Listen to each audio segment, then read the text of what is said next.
नमस्कार दोस्तों। सुना है अब दिल्ली के सरकारी स्कूलों में छात्रों को गणित की तरह मेंटल हेल्थ भी पढ़ाया जाएगा। यकीनन ये सच सुन रहे हैं आप कि ऐसा हो सकता है। भारत में मानसिक स्वास्थ्य को लेकर कभी कोई फिक्र नहीं की गई है।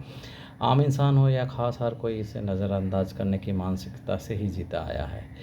ये रीत भारत में सदियों पुरानी रही है, लेकिन इन दिनों ये मानसिक स्वास्थ्य को लेकर एक नई पहल सामने आ रही है। प्रोजेक्ट मनोबल के तहत दिल्ली के सरकारी स्कूलों में छात्रों को गणित की तरह मेंटल हेल्थ पढ़ाए जाने की भी एक योजना बन रही है और इसका नाम प्रोजेक्ट मनोबल दिया गया है। सुना है बहुत जल्दी दिल्ली में मेंटल हेल्थ की पढ़ाई शुरू होगी ताकि छात्र अपनी भावनाओं को समझ सके और ज़रूरत पड़ने पर दूसरों से मदद कर सके और मदद मांग सके। भारत में दशकों से स्कूलों में मानसिक स्वास्थ्य यानी मेंटल हेल्थ को समस्या माना गया है, लेकिन इसे पढ़ाकर इससे निजात पाने या दिलाने की कोई कोशिश अब तक नहीं हुई है। इस पर तब ध्यान दिया गया है जब छात्र चिंता, बुलिंग, किसी अपने को खोने का दुख या व्यवहार से जुड़ी समस्या का सामना कर रहा हो, तभी इस तरफ ध्यान दिया जाता है। हालांकि अब यह समस्या तेज़ी से बढ़ रही है और इसे देखते हुए शिक्षक और नीति निर्माता एक अलग सवाल पर विचार कर रहे हैं।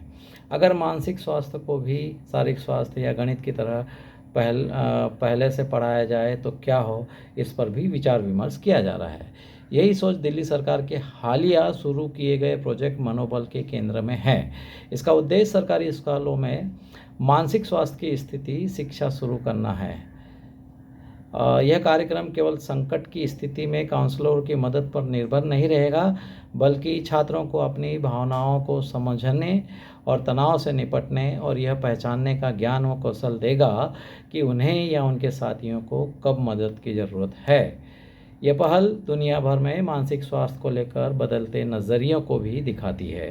प्रोजेक्ट मनोबल को लेकर कई विशेषज्ञ मानते हैं कि स्कूलों को बच्चों में बचपन से ही भावनात्मक मजबूती विकसित करने में मदद करनी चाहिए।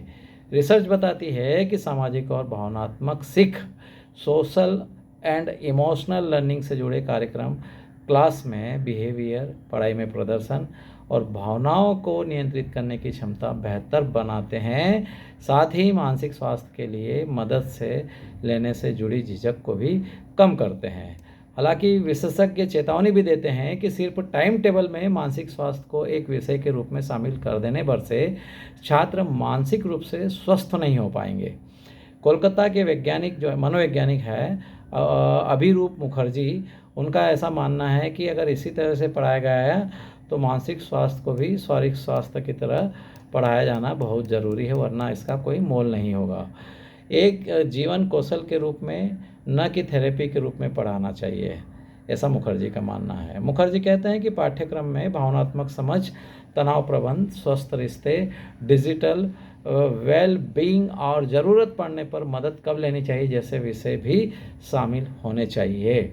इन्हें उम्र के अनुसार और प्रमाण आधारित तरीके से पढ़ाए जाने की कोशिश करना चाहिए, न कि मानसिक बीमारियों के क्लिनिकल निदान के रूप में। सबसे ज़रूरी बात यह है कि इसके लिए ट्रेंड टीचर्स होना बहुत ज़रूरी है। ज़रूरत पड़ने पर छात्रों की एक्सपर्ट तक पहुंच की व्यवस्था भी होनी चाहिए। साथ ही माता पिता का भी इसमें भागीदारी होना बहुत ज़रूरी है ताकि ज़रूरत के समय छात्रों को सही सहायता मिल सके। यह अंतर समझना भी जरूरी है कि मानसिक स्वास्थ्य की शिक्षा का उद्देश्य मनोवैज्ञानिकों या काउंसलरों की जगह लेना नहीं है और न ही शिक्षकों से यह उम्मीद की जानी चाहिए कि वे छात्रों की मानसिक बीमारी की पहचान कर सकेंगे। इसके बजाय क्लासरूम ऐसी जगह बनने चाहिए जहां बच्चे रोज़मर्रा के ज़रूरी कौशल को सीख सके, जैसे अपनी भावनाओं को समझना, विवाद सुलझाना, परीक्षा के तनाव से निपटना, ऑनलाइन दुनिया में गलत व्यवहार की पहचान करना। बच्चों को पता होना चाहिए कि समस्या गंभीर होने पर उन्हें कहाँ से मदद लेनी चाहिए। विशेषज्ञों का यह भी मानना है कि इसमें माता पिता की बहुत अहम ज़रूरत है और अहम भूमिका है। बच्चे दिन का सिर्फ एक हिस्सा स्कूल में बिताते हैं।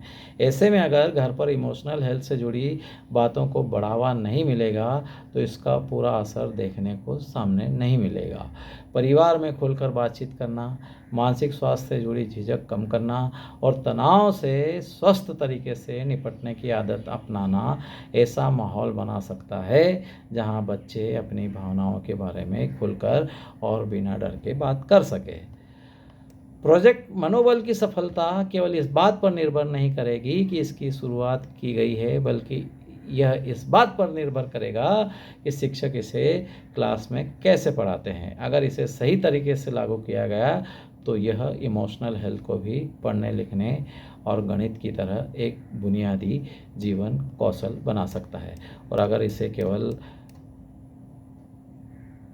आया राम गया राम की तरह पढ़ाया गया तो यह केवल एक योजना बनकर, एक अभियान बनकर रह जाएगा।